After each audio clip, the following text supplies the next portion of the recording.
Mgła głęboko zaległa w dali, zmierzch wieczorny, cichy i ponury, jak lew schwytany w sidła, zaryczał boleśnie Mansur. W tym ryku znak wielkiej biedy, która spotkała cały Audy, jak błyskawica na niebie lśnił w jego rękach stalowy kinżał.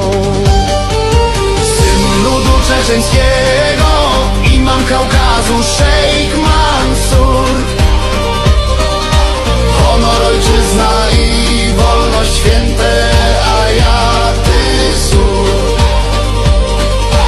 Płoną na twoim sztandarze, niegasnący świętym ogniem.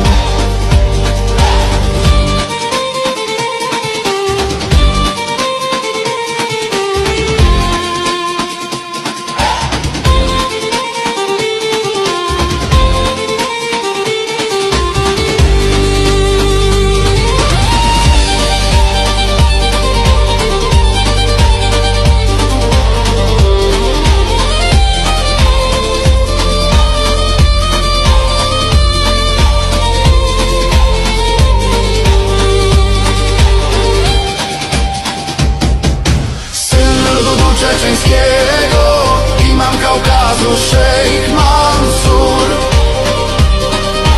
Honor, ojczyzna i wolność święte, a ja ty sur. Płoną na twoim sztandarze, niegasnącym świętym ogniem. Syn ludu czeczeńskiego, imam Kaukazu, szejk Mansur. Honor, ojczyzna i wolność święte, a ja ty sur. Płoną na twoim sztandarze, niegasnącym świętym ogniem.